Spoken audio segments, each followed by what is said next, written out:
My husband didn't die in that accident back in 2010. He faked his death, changed his name, remarried, and had more kids. He left me all alone.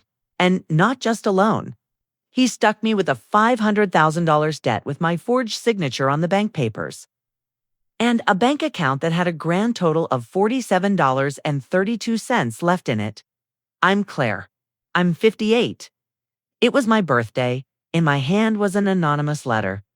Just 3 lines. Happy birthday. Nate's not dead. Check the attic. With the note was a photo taken yesterday. There was my dead husband, now calling himself Mark Reynolds, grinning on the steps of a 2-story house in Seattle. Arm in arm with a young woman and 2 little kids. I only had 87 days. Because last night, my son Ethan called. Mom, Sarah and I set the day to Gade's 14th. The exact day Dad disappeared. I need his death certificate for the marriage license. You have that, right? 87 days until the bank forecloses on my house. Until Ethan finds out his dad is a scam artist. And until I could go to prison for the forged signature, carrying my name. But then I discovered something even more gut-wrenching than the betrayal itself. Someone else knew Nate was a lie from the start, and that person was family. What do you do when 15 years of your life turn out to be a twisted stage play? And even your closest relatives were acting in it. Do I have the guts to open that attic door, the one hiding a secret that could blow up everything? Or do I stay silent and lose what little I have left? If you've ever felt this kind of pain, please subscribe. Support this journey to find the truth, to heal. So none of us have to walk this path alone. And it all started on a morning that felt totally normal. I opened the door, bent down to grab the mail, just bills, a grocery flyer. Nothing special until my eyes locked onto it. Wedged between the junk mail was a plain white envelope. No stamp, no return address, only one name written in a slanted script that made my stomach drop. Claire. My stomach twisted into a sharp, sickening knot. I was standing barefoot on the cold hardwood, still holding my lukewarm tea mug. I froze solid. My eyes glued to that envelope. Someone had put it there. Deliberately. Not the mailman. Not a mistake. At first, I thought it was junk mail. But one look at that handwriting and my heart went haywire. I sank onto the sofa, hands shaking. I opened the envelope like it might spontaneously combust in my palm. Inside was a cheap, faded card. The generic message read, "Wishing you a peaceful and happy day." I hadn't known peace for 15 years, but what choked me up was the handwriting underneath. Every curve, every slant. I knew every single detail. Nate used to slip those little notes into my lunchbox. Don't forget to smile, drive safe, missing you. I hadn't seen that handwriting since 2010. And now it was here. Happy birthday. Claire, he's not dead. Check the attic. Someone who cares. The card slipped from my fingers, hitting the carpet with a dry, hollow sound. My throat seized up. I couldn't speak. My heart hammered so hard I could hear it pounding in my ears. Suddenly, a car's headlights swept across the living room window. A dark car. It was parked across the street, just sitting there. I stopped breathing. Someone didn't just mail me a note. They were watching. They wanted me to go up to the attic. And they were waiting. Nate, my husband, missing since August 2010. The police found his car at the edge of the cliff near Lake Erie. 2 days after he said he was heading to Cleveland for a client meeting. His wallet, phone, and wedding ring were all inside, but no Nate. They called it a possible suicide. Maybe an accident. The waves there are brutal. Some bodies are never recovered. We held a memorial service. No casket, just flowers, some hot dishes people brought over, and silent hugs. I grieved for him, hated him, forgave him, then grieved all over again, and I moved. On quietly alone, with 1,000 unanswered questions. And now this. I picked the card up, like it was about to explode. I flipped it over and over, no signature. No date, just that message written. The only way Nate knew how to write it. I used to tease Nate about his weird penmanship. And Hannah, my sister-in-law, was the only other person who'd ever kept his. Notes, he's not dead. My mouth was bone dry. I stumbled. Toward the hallway mirror, I stared at myself. I didn't look different, no younger or older, just stunned. I whispered, no way. It has to be a joke. But who would joke about this? I don't have anyone left close enough to pull that off. My son, Ethan, he's already got his own life. Settled down in Dayton. Hannah, Nate's sister, moved to Chicago years ago. Nobody even remembers the day Nate vanished. Except me. Hannah just sends me a handwritten Christmas card every year. Same familiar slant. But she stopped calling a long time ago. Every time I asked, it was always busy with the company. She'd totally shut down any talk about Nate. One time, I brought up the car left at the cliff. She went dead quiet. It was weird. Then she just said, you need to let that go. I thought she was trying to help me heal. Now, I think she was sending a warning. I went to the front door and peered out. My street was empty. Silence. Just the wind coming off Lake Erie rattling the trees. A newspaper tumbled across my driveway. Who put that note there? And why? I grabbed the envelope and went back inside. My head was spinning, but then I kept reading that last line. Check the attic. Something made me check the doorbell camera footage. I had to know that the timestamp showed the card was dropped off around 2 a.m. A figure in a huge, dark hoodie, hat pulled low, and a face mask crept silently to my door. They placed the letter down, checked both ways, then bolted. Gone into the darkness, I stared at the screen, my heart hammering against my ribs. I couldn't see their face, but the way they moved. For some reason, I immediately thought of Hannah. I replayed the video a third time. The walk around 5'6", shoulders hunched forward. That's exactly how Hannah carried herself when she was stressed. And the detail. I almost missed a flash of silver on the wrist under the porch light. A silver bracelet. I gave Hannah one just like it for Christmas in 2008. It had a tiny H engraved on the back. My mind was racing. If Hannah dropped that note, how long has she known? And why the hell is she telling me now? I turned and looked down the hall toward the attic pulled downstairs. I'd barely stepped foot up there since Nate disappeared. Only once. I packed up his stuff, threw it into boxes, and shoved them into the far corner. I've sealed the stairs. I never wanted to look at that life again. Check the attic. What was it? A trap? A final warning? Or a confession from the grave? I didn't want to go up. Not alone. Not with a black car potentially watching me across the street. But my body moved before my mind could argue. Something stronger than fear was pulling me up. Beneath the panic, beneath the stabbing pain in my chest. Something else surfaced. It wasn't hope. It was sharp, cold, like a sliver of glass caught in my lungs. Every breath was a fresh cut. I walked into the kitchen. The silence was suffocating. I yanked open a drawer and grabbed an old flashlight. The last thing of Nate's I still had. The cold metal felt slick in my sweaty palm. With trembling hands, I pulled the attic stairs down. The springs groaned, a warning siren. The wood creaked under my weight. And under the weight of 15 years of lies, every step wasn't just climbing. It was stripping away a layer of protection, tearing apart a fake memory. The attic opened up to a terrifying silence. The air was cold, dry, smelling of old wood and dread. My shaky flashlight beam cut through the shadows over dusty boxes, faded blankets, a beat-up suitcase Nate never fixed. Until it landed on something. In the darkest corner, buried in shadow, was a cardboard box. Not just any box. Taped to it, with brittle, yellowed tape, was a label. The block letters were bold, familiar, and chilling. Nate, do not open. A heart was pounding in my throat. It felt so loud, I thought the whole neighborhood could hear it. My finger reached out, trembling, touching the edge of the tape. The adhesive was rock hard and stubborn. Bring the phone downstairs shredded the silence. I jumped, my heart vaulting out of my chest. Light from the kitchen table, phone reflected on the ceiling.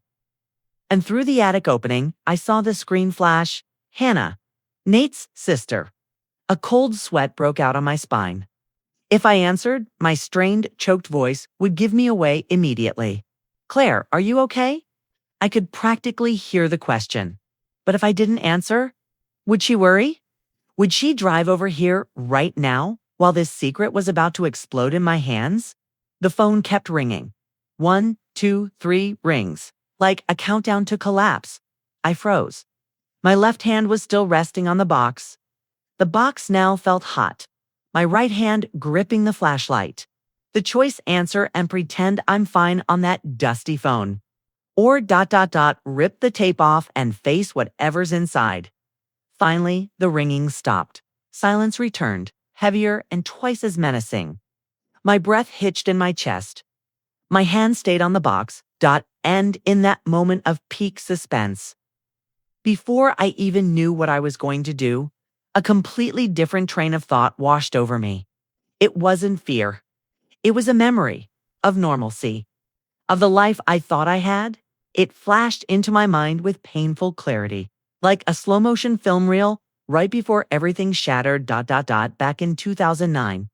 My life was a boringly predictable routine. I was 43, married for over 2 decades to Nate Carter, a man who folded his socks like a Marine and always left exactly 2 sips of coffee in the pot, like it was some sacred ritual. We lived in our 3-bedroom near Lake Erie.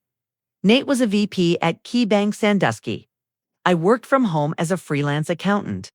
Everything ran like clockwork. I brewed the morning coffee, made his sandwich. Friday was Italian takeout night.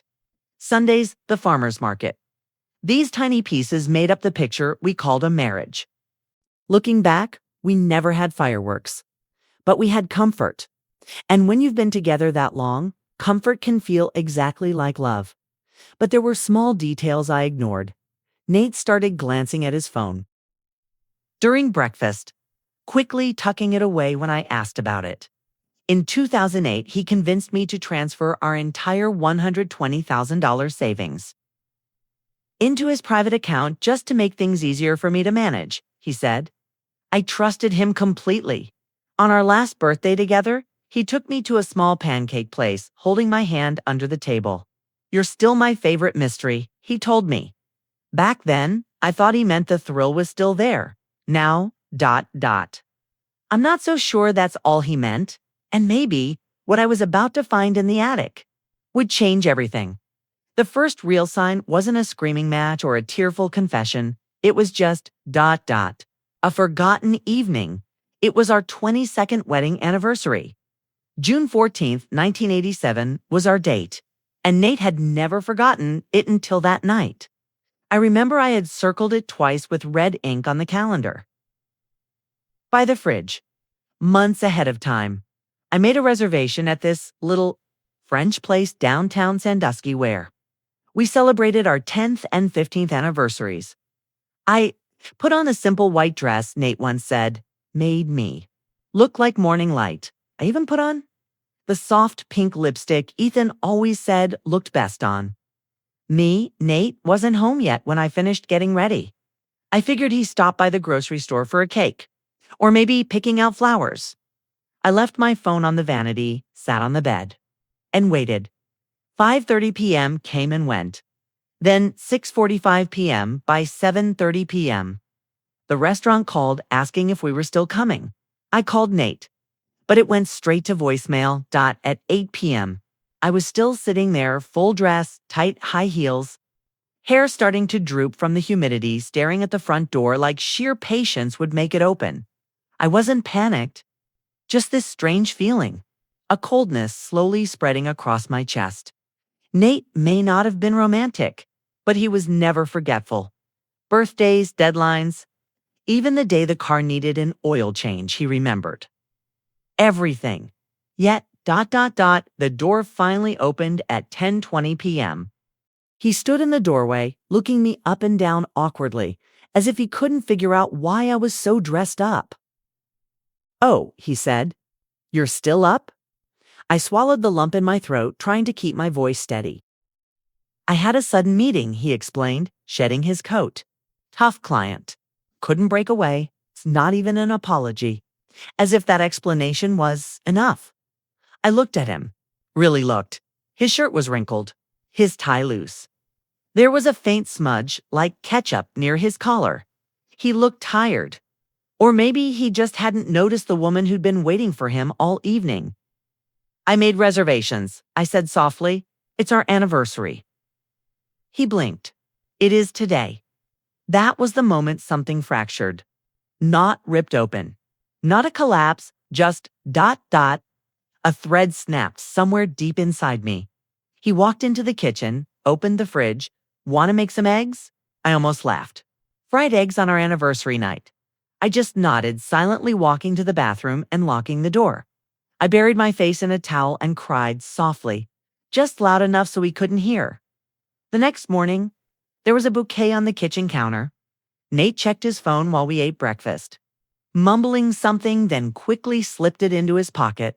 When I looked over, it was purple cosmos flowers. Wrapped in cellophane, the kind they sell next to the coffee station at the convenience store. Not my favorite, and Nate knew that. But still, it was a gesture. A way to apologize. I wanted to be angry. But a small voice inside said, "Stop it. He's just tired. Everyone has these moments, right?" And I told myself, ... just this once. But then the solitary walk started the following week. Nate said he needed to go out, clear his head, and decompress after work. I nodded. Everyone needs their own space. After dinner, he'd grab his jacket and head out the door. No hug, no ETA. I poured tea, lit a small candle, and sat reading in the living room. The house was quiet, only the ticking of the clock. But it became a ritual. Every single evening. Like clockwork. He barely spoke during meals. He'd finish eating, get up, and leave right away. I started to wonder. One night, I took the car and drove around the neighborhood 5 minutes after he left. I didn't see anyone who looked like him. Nobody walking, nobody wearing his gray jacket. When he came back, he was breathing heavily, his shirt damp with sweat. "I went for a run," he said. I wanted to ask more, but I didn't dare. I only said, "Can I join you tomorrow?" He gave a slight, weak smile. Sure, but the next day, he left earlier. While I was still doing the dishes, the slow creep of suspicion started to settle in. Not enough evidence to confront him. Not strange enough to panic. Just a chill down my spine. A slight dread lurking at the bottom of my chest. I kept telling myself that all marriages go through phases. That I was overthinking. That love meant patience, meant trust. And I chose silence. But that silence? That was the thing that kept me from hearing the quiet crumbling all around me. And by choosing silence, I missed the small cracks spreading right beneath my feet. They didn't appear all at once. That's what hurts the most. The slow damage always hides in the details. And a careless glance. A clipped answer until you suddenly realize you've been bleeding out for a long time without knowing it. After that forgotten anniversary night, after Nate's unexplained solo walks, I started seeing something in him fade away. Or maybe it was something fading in me, the man who used to sneak a chocolate bar into my purse just because you look sad today was now quiet. Like someone had turned down the volume on his life end. He hadn't even noticed. We used to talk about everything FN. Movies, retirement dreams, even our fears of getting older. There was a time we would lie in bed at night laughing until we cried because neither of us understood social media trends. Or debating whether we should fix the leaky porch roof before the next rainy season now. Conversations were just checklists. Did you check the bank account? Eat the leftovers in the fridge. I'll be home late. No more teasing. No more questions. No warmth. I remember one morning so clearly. I woke up early wanting to make him a proper breakfast. Not just the usual toast and coffee. I made his favorite ham and cheese rolls, sprinkled with paprika and pepper. I cut some cantaloupe wedges and arranged it all on the blue porcelain plate. The one we bought during our 18th anniversary trip to Michigan. Nate came downstairs, looked at the plate and said, "Thanks." No eye contact. No good morning kiss. Just a bland, tired thanks. He ate while reading the newspaper. I sat opposite him waiting. For a smile. A question. A moment, nothing. When he walked out the door for work, I stood there, watching his shadow disappear. He didn't wave. He didn't look back. That day, I felt like a stranger squatting in my own house. That summer, he stopped sleeping in our bed at first. He said he had late reports to finish. Then it changed to, I can't sleep. Eventually, I just found him on the sofa every morning when I came down to the kitchen. I tried to pull him closer. I played the old jazz records that used to make us dance in the kitchen. I actively held his hand when we walked to the car to get the mail. I even suggested we take a weekend trip, just the two of us. He just smiled a strained, polite smile. Too busy lately, he said. He was always busy. Finally, I gave up. Not out of anger. I wasn't angry. I was just exhausted. Exhausted. From reaching across a widening gap and never quite touching his hand. The worst part wasn't the loneliness. It was the feeling of being invisible. There's a unique pain when you realize the person you share a bed with no longer truly sees you. When you're no longer a person, just part of the backdrop of their life. One Sunday. At church, a woman asked Nate, "How's the family?" He replied, "Same old." He didn't glance at me. I smiled. I nodded. That became my role. The understanding wife, the nodding wife, the background character. That weekend, got a haircut. Nothing drastic, just trimmed up, framed my face, made me look a little brighter. I even put on a new misty blue blouse, and I made his favorite casserole, baked cheesy beef and broccoli. He didn't notice, didn't say a thing. He just grabbed a plate, ate in silence, and then disappeared upstairs. Oh, Yatha addict. Lately, he was spending so much time in this tiny downstairs office, he kept locked. He said he was organizing old files. But I never heard any shuffling, just the attic door closing, the light turning on, and then silence. For hours, sometimes I'd stand at the foot of the stairs. Once I called out, "Need any help?" No answer. I stood there for a long time. Then I turned away, quietly, almost, ashamed for asking. Over time, I started shrinking back. I joined a knitting group at church just to stop thinking. But every night when I came home, the silence was waiting. Not physically quiet. Emotionally quiet. I talked less. Stopped sharing details about my day. Stopped doing the silly little things that used to make him laugh. It was like living with a ghost. But a ghost who still left his dirty coffee mug in the sink. A ghost who still threw his filthy socks in the hamper, which I still neatly folded. A ghost who still mindlessly kissed my forehead every morning. But the touch meant absolutely nothing anymore. I wasn't just being ignored. I was slowly being erased from the picture, piece by piece. And I kept trying to convince myself.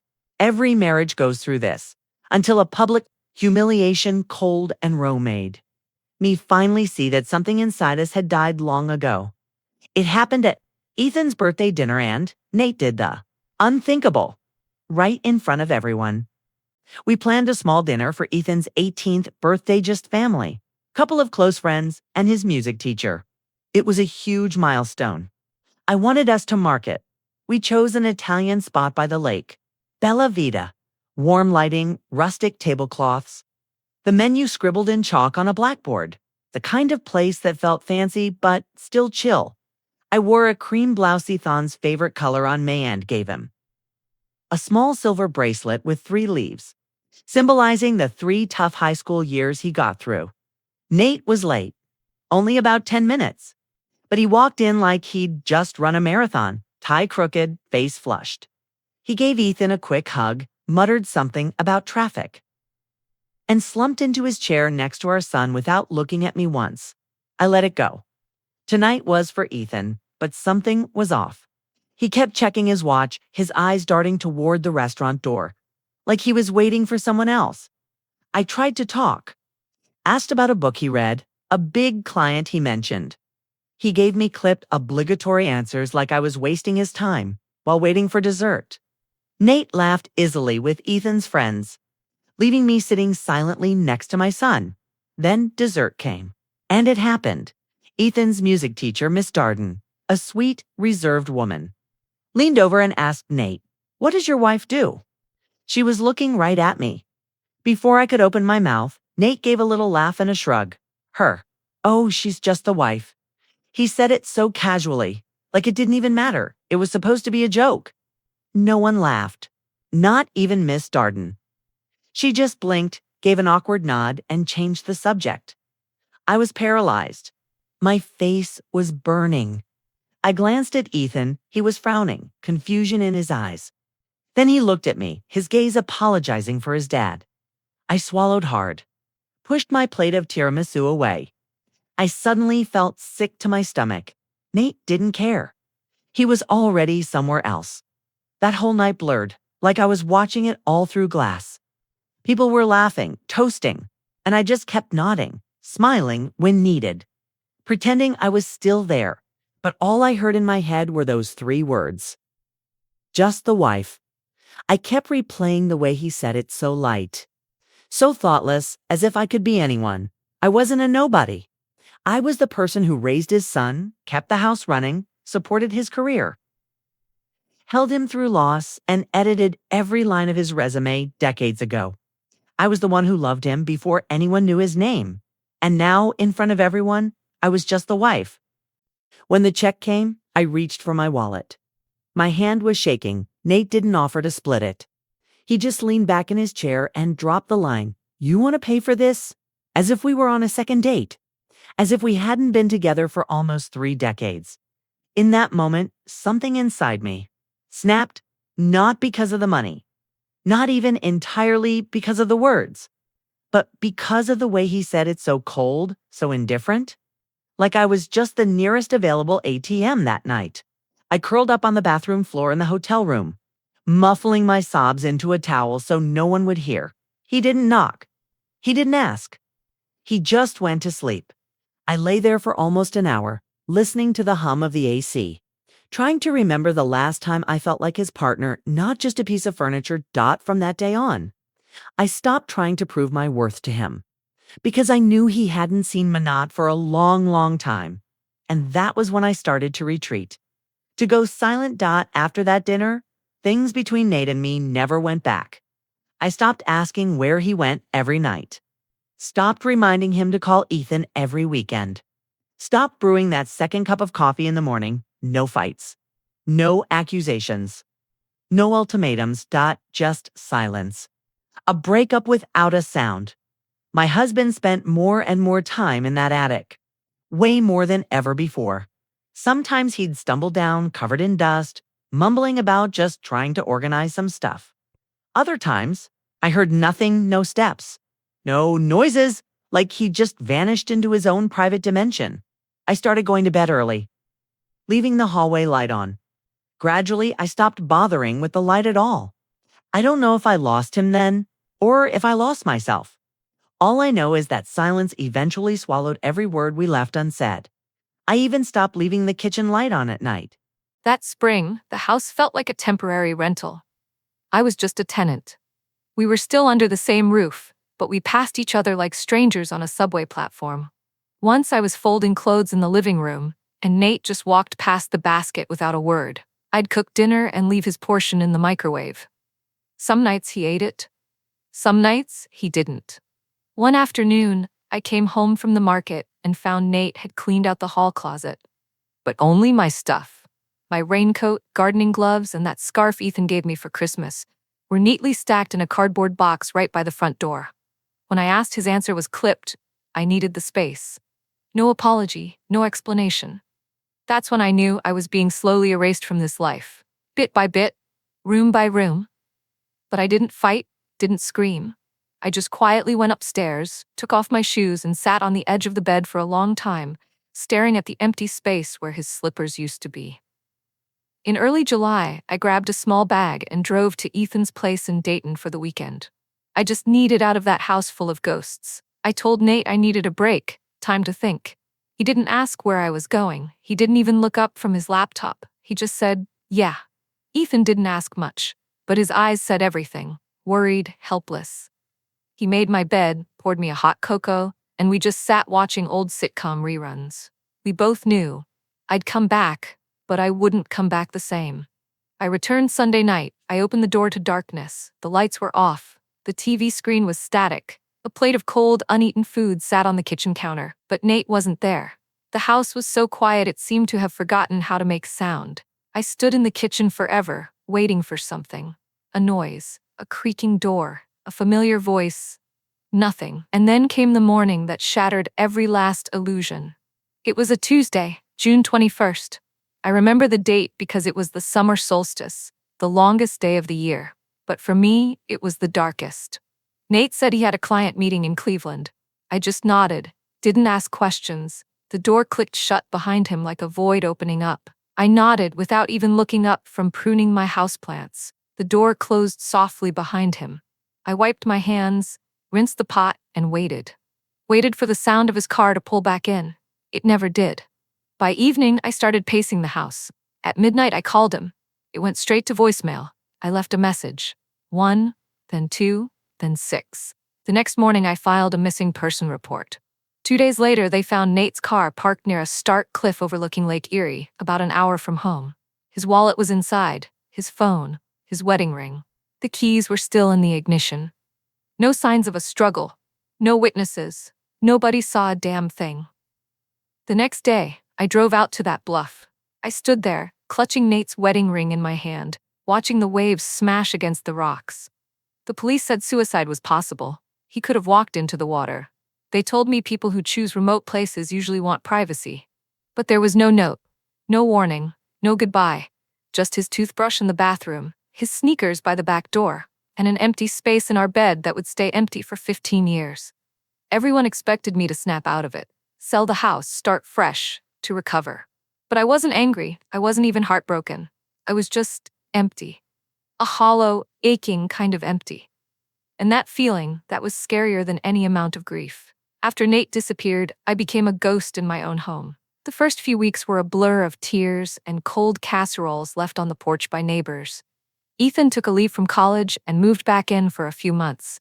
Then he had to go back to school. The phone calls went from constant to sparse to dead silence. Things will be okay, everyone said. Some even sighed. Maybe it's a blessing. I never held a funeral. For months, I lived in what-ifs. What if he has amnesia? What if it was an accident?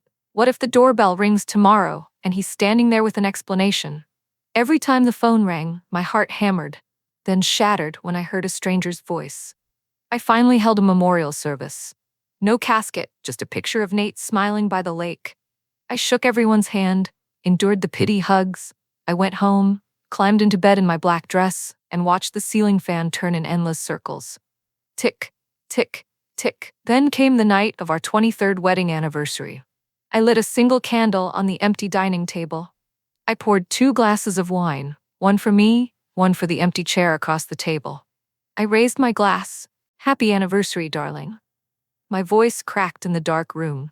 I drained my glass, then I drained his. The wine was bitter and burned my throat. The candle flickered, and my shadow on the wall danced like a specter. For a moment I thought, blow it out, blow it all out. But my hand wouldn't move. I just sat there, paralyzed, until the wick burned itself out. The next morning, I walked out to the backyard. The garden Nate used to meticulously care for was now a mess of weeds and dead growth. I grabbed his old hoe, driving the blade down into the soil. Once, twice. The weeds broke loose, exposing the damp dirt underneath. Then, suddenly, I collapsed, my hands still gripping the handle, my face buried in my muddy palms. The first tears in months of numbness tore out of me. Dry, raw, painful, like someone was pulling my guts out in pieces. I cried for the dead garden. I cried for the empty house. I cried for the man who was gone, and for the woman who didn't know what to do but wait. And I cried for a secret. A few months before he vanished, Nate had transferred $115,000 from our joint account into his private one. Now I was struggling to pay off $30,000 of Ethan's college debt. I couldn't afford it, but I couldn't tell anyone, too ashamed of my blind trust, too ashamed of landing myself in this mess. I avoided the attic like it was a grave site. For 15 years I opened it just once, took 3 steps up, heart pounding, then quickly slammed the door shut. Until that birthday card showed up, and I knew it was time to face it. Inside the envelope was that cheap birthday card. Faded colors, generic flowers, the kind you buy at any drugstore. But the handwritten message made my knees weak. Happy birthday, Claire. Nate's not dead. Check the attic. Someone who cares. I didn't drop the card because I was scared, not entirely. I let go because I felt the room tilt violently sideways. Gravity shifted. My heart seized. I'd lived 15 years believing Nate was dead. 15 years imagining him slipping on the icy edge of the Lake Erie cliff, the wind howling, the waves hitting the cold rocks. 15 years fabricating an ending of silence and unanswered questions. And now this. The handwriting on the card. It was almost identical to Nate's. The elongated N, the E leaning slightly back, exactly how he wrote on those old Christmas cards. I used to tease him about those quirky little strokes, but there was something stiff about it. It looked the same, but it didn't feel real, like the writer was deliberately imitating it, consciously. And then the thought hit me. Besides me, who else knew Nate's handwriting that intimately? Hannah? I gripped the kitchen counter, forcing myself to stay upright. Reasons flashed through my mind. A sick joke? Someone impersonating him? Before heading to the attic, I thought of Hannah, who used to keep the birthday cards Nate wrote me, and wondered if she was involved with this letter. Or was this a way to force me to face what I'd been avoiding for too long? And this I knew for sure. Only I knew what was in that attic. Nobody else. I had avoided it for years, never dared to touch the boxes, reopen the old stuff, or summon the courage to look at things that still held Nate's breath. The attic was a forbidden zone, like a forgotten cemetery. But now, it was calling me. I finally found the box on the third day after my birthday, when curiosity overwhelmed fear. I grabbed the flashlight, went to the attic door. I pulled the string. The springs groaned. The wooden stairs lowered slowly like a warning. I switched on the light. A cloud of thick dust immediately flew straight into my eyes and nose. The air up here was cold, dry, heavy with the smell of old wood and musty fabric. Cardboard boxes were stacked, covered by thin, faded blankets, a broken suitcase, an unfinished picture frame. And in the farthest corner, one floorboard looked slightly different. Newer, lighter. I moved closer. The flashlight trembled in my hand. I knelt down, tracing the edge of the wood. There was a tiny crack, so faint, just enough to be suspicious. I got up, went downstairs, rummaged in the old tools cabinet, and found a hammer. Back in the attic, I lifted the hammer and smashed it down on the board. A dull thwack echoed.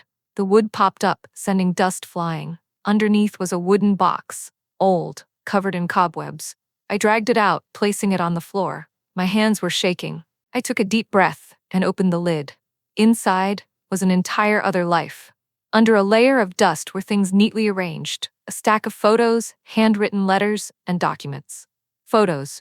Nate was smiling with a strange woman on a beach. In another, she was kissing his cheek at a small cafe. There were 2 children, a boy and a girl, about 8 or 9. Neither of them was Ethan. In a larger photo, Nate hugging the woman and the 2 kids, grinning in front of a new house in Seattle. The boy had his exact same chin. Documents, handwritten letters signed Mark R. R for Nate's middle name, Richard. There was a driver's license, same face but a different name, Mark Reynolds. Plane tickets, hotel receipts, a storage unit contract in Columbus. And the financial proof, wire transfer receipts moving money from our joint account to an anonymous account in the Cayman Islands, right before Nate disappeared. An internal key bank report detailing a $500,000 deficit, with a vice president's signature, the forged signature with my name on it. I collapsed onto the floor. The box trembled slightly in my hands. Or maybe I was the one shaking. I wasn't just betrayed. I had been set up to be an accomplice in an embezzlement case. I gave a bitter, sharp laugh. At least he's gained weight in the photos. That's natural justice. But then another thought, a truly painful one, flashed into my mind. Emily, Nate's second wife, did she know? Nate wasn't dead. He wasn't even missing. He just left to start over, without me. The pain I'd buried for years rushed back, but this time it had a specific name, betrayal. I started to cry, but not out of sadness. It was pure rage, humiliation. 15 years wasted grieving a man who never once saw me as family. I lived in the ashes of a story that was never real. I put the box on the dining table. 3 days. I didn't touch it. I didn't open it again. Every time I walked past, I felt it breathing, like the truth inside was alive, just waiting. I wasn't brave enough to face it yet, but I couldn't put it away either. It just sat there, an open wound, couldn't stitch it up, couldn't forget it. That first night after finding it, I couldn't sleep. I lay on my side, facing the empty space in the bed where Nate used to be. I thought I'd be furious, explode, smash things.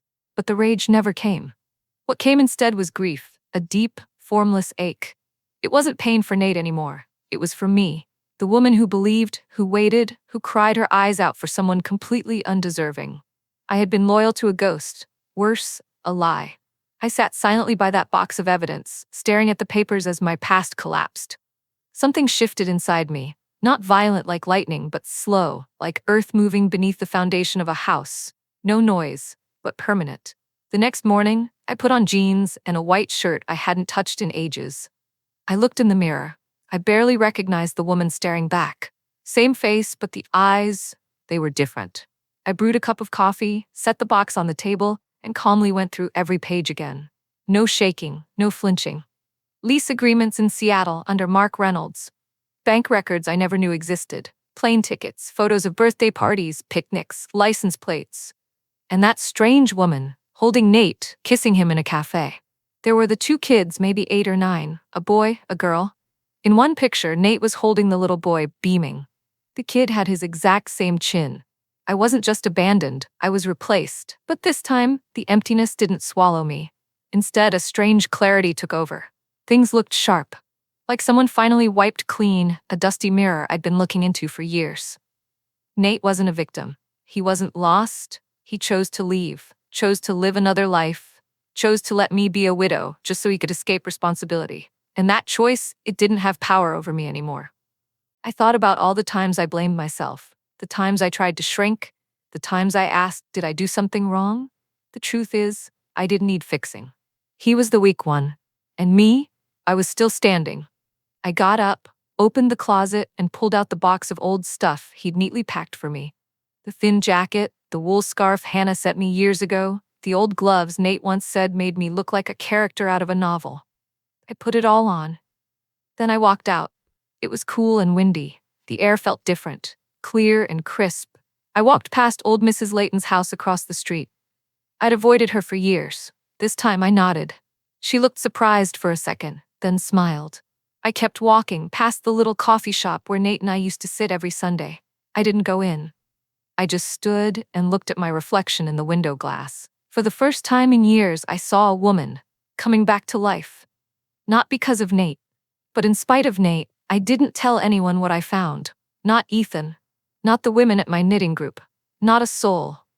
On the outside, I was still the sweet widow, watering plants in the morning, hitting the supermarket in the afternoon. But inside, something was awake. And this time, I wasn't going to let it sleep again. I started preparing, not for revenge, not because I was bitter, I just wanted the truth, and I wanted control. I'd been adrift in a fog created by someone else for 15 years. Now I was stepping back onto solid ground, 1 foot at a time.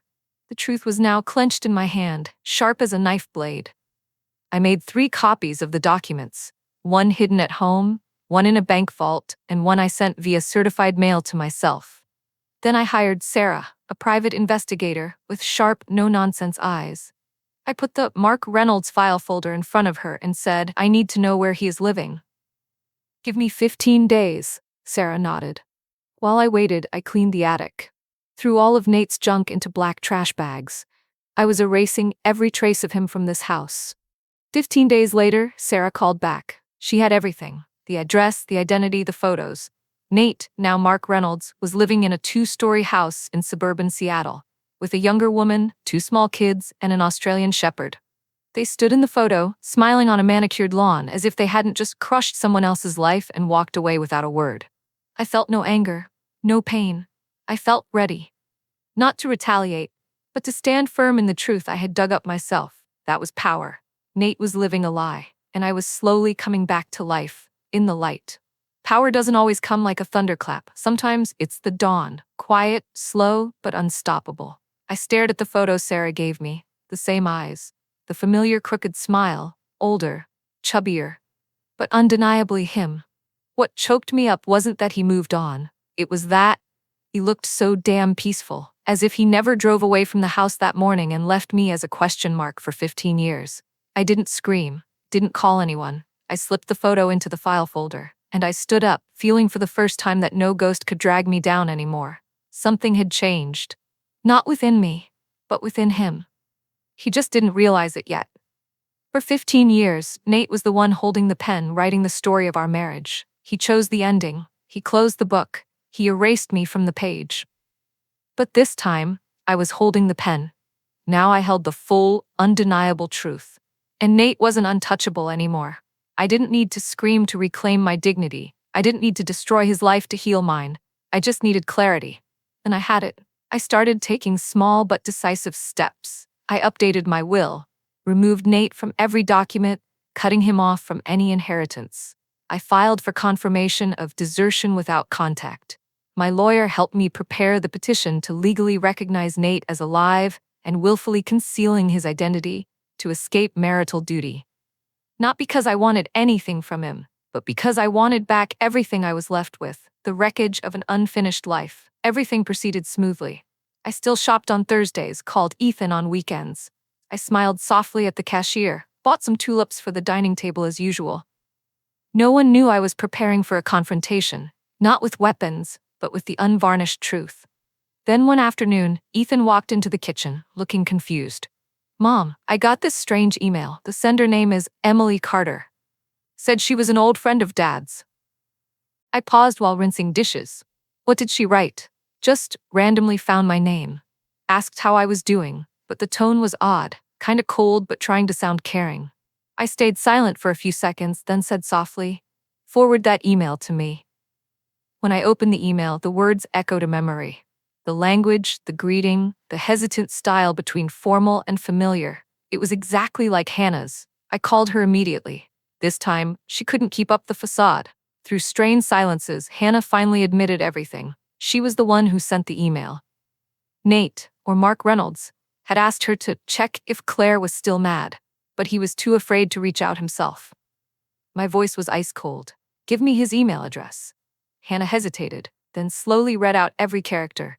I typed the shortest letter of my life. I found the box. "I know everything. Never contact Ethan again. You left me, and now I am leaving you." No signature, no well wishes, just finality.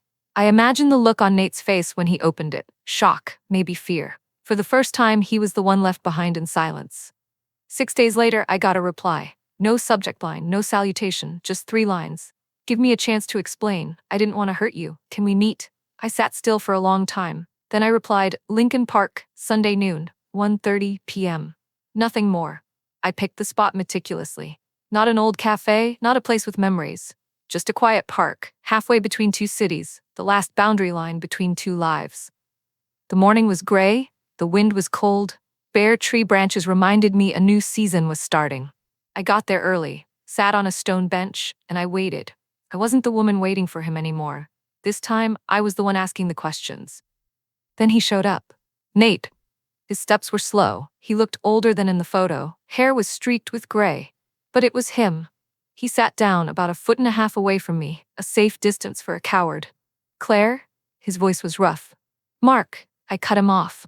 "You go by Mark now, right? Or is there another name I don't know about?" He flinched. "You know?" "I know everything."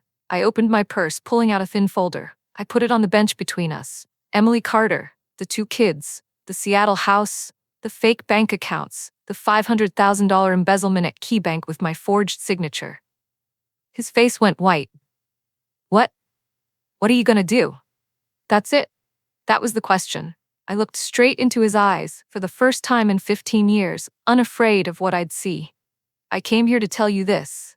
I could end you with 1 phone call. The police, the IRS, the insurance companies, they are waiting for my nod. You'll go to prison. Emily loses everything. Those 2 innocent kids will know their dad is a fraudster." Nate gasped. His hands started shaking. "Claire? Please. But I'm not gonna do it." My words hung in the cold air. He looked at me, eyes red-rimmed, confused. "Not because you deserve squat," I said, "but because I refuse to be the one who destroys hope for 2 innocent kids. 8-year-old Lily needs heart surgery. I know, And their insurance money relies on your fake identity. Nate crumpled, covering his face with his hands. His shoulders shook. But I didn't feel a thing. I'll stay silent. But in return, you will live with this truth every single day. That you didn't get away because of your smarts, but because of the mercy of the woman you ruined. And every time you look at Emily, at your kids, you'll know that life was built on my carcass. I stood up, leaving the folder on the bench. This is a copy. The original is safe. If you ever contact Ethan, if you do anything to affect my son, it all goes to court within 24 hours. I turned my back. He whispered behind me, "Claire, I'm sorry." I stopped, but didn't look back. What is your apology worth, Nate? Does it give me back my 15 years? Does it erase the nights I cried myself sick? Does it give our son back the childhood he deserved with a father? Silence. Keep your apology. I don't need it. I just need you to know I'm still standing, and you're just the shadow of a pathetic man. Then I walked away. Not fast, no dramatic exit, just purpose. And I didn't look back. I thought that was it. Closure. But fate, as always, had one last wild twist up its sleeve. No fanfare, no Hollywood drama, just enough to sound like justice finally speaking up. 2 weeks later, I got a call from Judith, my lawyer. A silver-haired woman, her voice like a sheet of ice. "Claire," she said, "you need to come to the office. We've received documents regarding Mr. Reynolds' second marriage, or I should say, his unlawful marriage." I sat in Judith's office that afternoon. The yellow folder was on the table, the same one I gave her last month, now thick with evidence and signatures. He never filed for divorce. Judith flipped through the file, her eyes fixed on the papers. "Legally, you are still his wife."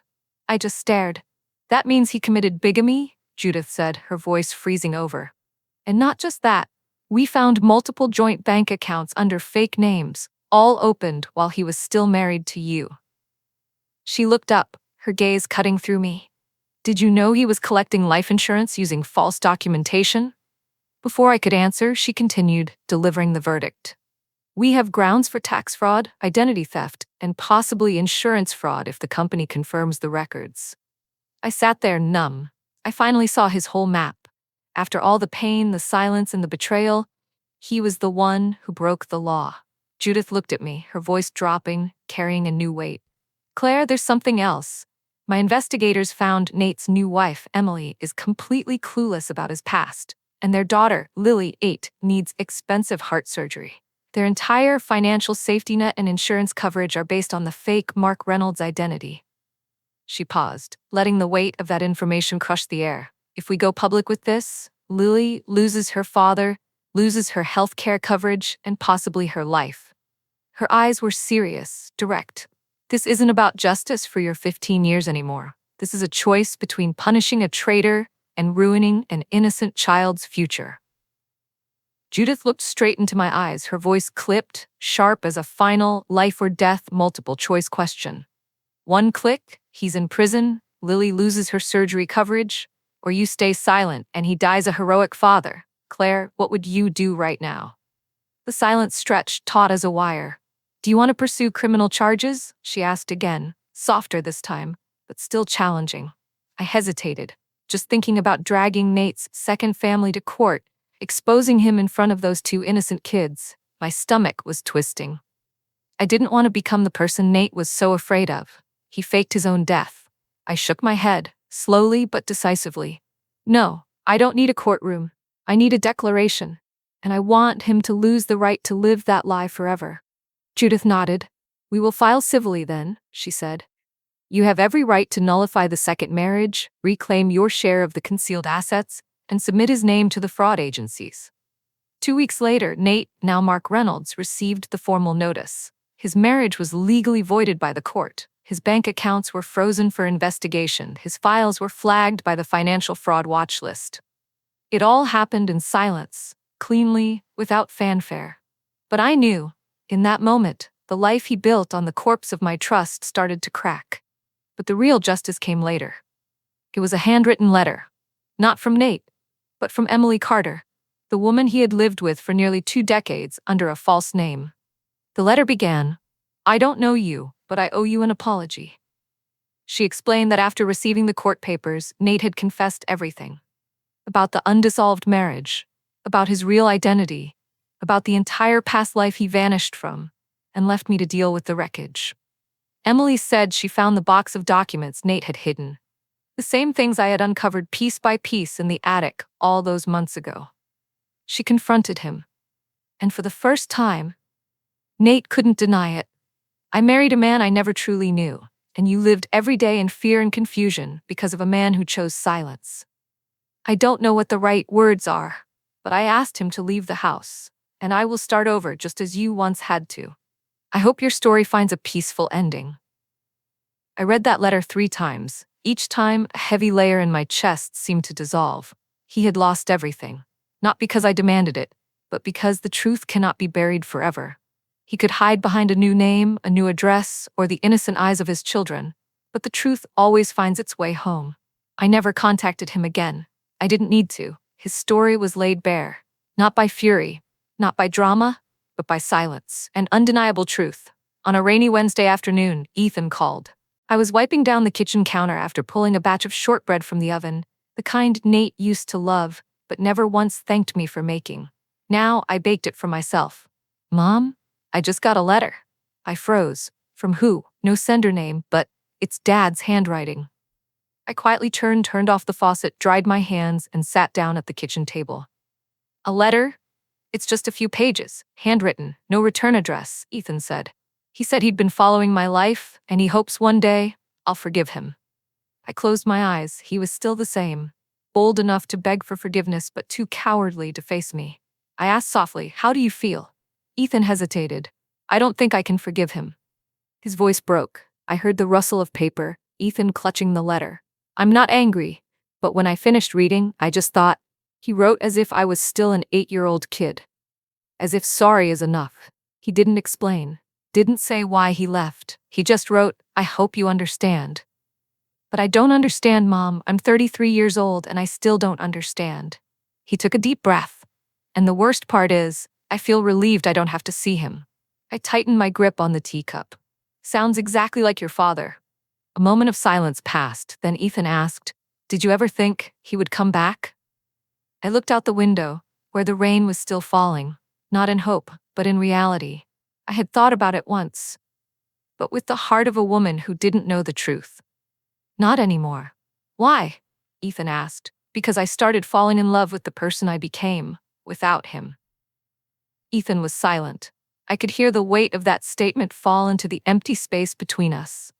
When I was little, I always wondered why you never said anything bad about Dad, he said. I thought maybe you were just too hurt.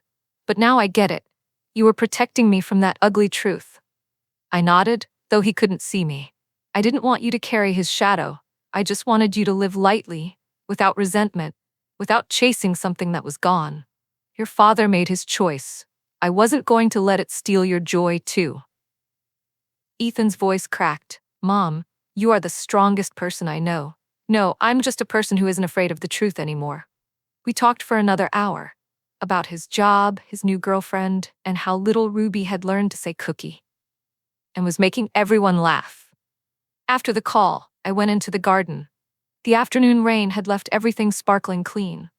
I walked between the lavender and rosemary beds, breathing in the damp soil. I didn't need Ethan to choose sides. I didn't need him to hate his father. I just needed him to see his mother. No longer the woman who was abandoned, but the one who walked through the pain. That evening, I lit a candle in the living room, poured a glass of wine, and opened the letter I had written months ago, the one I never sent to Nate. The last line read, "You disappeared. I didn't." And that was the truth. He vanished from this life as if he never existed. But I stayed. I kept growing. And now my son finally saw that. 2 weeks later, my lawyer called. The court has officially ruled Nate must repay the full $165,000. This included the $115,000 he took from our joint account in 2010 without consent, and the rest was appreciation over 15 years. I felt no joy, no anger, just clarity. I used $30,000 to pay off the loan from my parents, the money that kept Ethan in college. With the remainder, I started a savings fund for Ethan and little Ruby. Not a gift, but what they were always entitled to. A week after that, I got a call from Hannah. Her voice was tired, but there was no hiding anymore. I have late-stage lung cancer, she said. I'm not looking for sympathy. I just don't want to die with that secret inside me.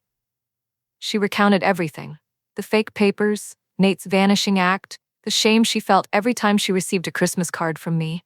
I thought if I didn't say it, I'd take it to my grave, Hannah said.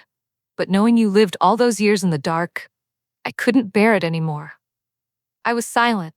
Then I replied, I forgive you, but I can't be close to you again. A year after receiving the birthday card, I stood on the attic stairs, this time without fear. I flipped the light switch. The space was clean now, smelling of fresh wood and lavender sachets. The deepest corner where the secret box once sat was now my small reading nook. An armchair, a woolen rug, an antique lamp, nothing special. But it was mine. I sat down, clutching a hot cup of mint tea. The rain tapped gently against the window, a window I never dared to look out of before. I thought about the woman I used to be, the one who sat here with shaking hands, clutching a box full of betrayal. She lived in mourning, not just for a man, but for a life she thought was real. I grieved for her, not for her weakness, but because she survived. She didn't just survive, she found her voice amidst the silence. I used to think closure meant getting answers, a confession, a neat ending. But now I understood. Closure is when you no longer need an ending. It's when you return to the place that shattered you and realize it holds no power.